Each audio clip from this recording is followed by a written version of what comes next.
നമ്മുടെ സൂപ്പർ മാർക്കറ്റുകളിലും പഴക്കടകളിലും തിളക്കത്തോടെ ഇരിക്കുന്ന പഴങ്ങളുടെ പൊരുളെന്ത്? വലിയ വില കൊടുത്ത് മലയാളി വാങ്ങുന്ന പഴങ്ങളിൽ പലതും വലിയ രോഗങ്ങൾ ക്ഷണിച്ചു വരുത്തുന്നവയാണ്.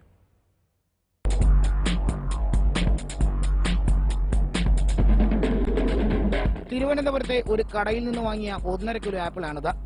ചില്ലറക്കാരല്ല, 2 ആപ്പിളുകളും വിദേശികളാണ്. അതുകൊണ്ട് തന്നെ വിലയും കൂടും. 200 രൂപയിലധികം കൊടുത്ത് വാങ്ങിയ ഈ ആപ്പിളിന്റെ യഥാർത്ഥ രൂപം കാണാനുള്ള ഒരു യാത്രയാണത്. അതിന് വേണ്ടത് കയ്യിൽ നല്ല മൂർച്ചയുള്ള ഒരു കത്തി. ആപ്പിളുമായി വീട്ടിലെത്തി മുറിച്ചു കഴിക്കും മുമ്പ് ഒരു കത്തി എടുത്ത് തൊലിയൊന്ന് ചുരുണ്ടുന്നത് നന്നായിരിക്കും.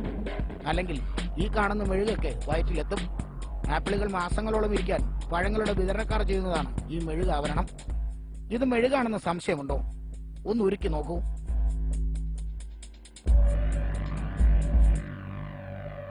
അതുമല്ലെങ്കിൽ ഒരു ആപ്പിൾ എടുത്ത് തീയിലെടുത്ത് ഒന്ന് പിടിച്ചു നോക്കിയാൽ മതി. ആപ്പിൾ തീയിൽ ചാടി പിടിക്കും. വലിയ വില കൊടുത്ത് ഇറക്കുമതി ചെയ്ത് ആപ്പിൾ വാങ്ങി തിന്നുന്നതിന് മുൻപ് വെള്ളത്തിൽ കഴുകിയിട്ട് കാര്യമില്ല. കാരണം മെഴുക് വെള്ളം പിടിക്കില്ല. പല പഴങ്ങളുടെയും പുറം കാഴ്ച പോലെ അത്ര സുന്ദരമല്ല അകത്തെ കാഴ്ച. സൂക്ഷിച്ചാൽ ദുഃഖിക്കേണ്ട. ദിവസവും ഒരു ആപ്പിൾ കഴിക്കുന്നത് രോഗങ്ങളെ അകറ്റി നിർത്തുമെന്നാണ് ഡോക്ടർമാർ പറയുന്നത്.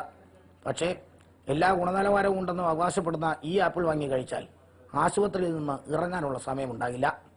തിരുവനന്തപുരത്ത് നിന്ന് ക്യാമറമാൻ സുരേഷ് നായർക്കൊപ്പം എസ് ലല്ലു, ഏഷ്യാനെറ്റ് ന്യൂസ്.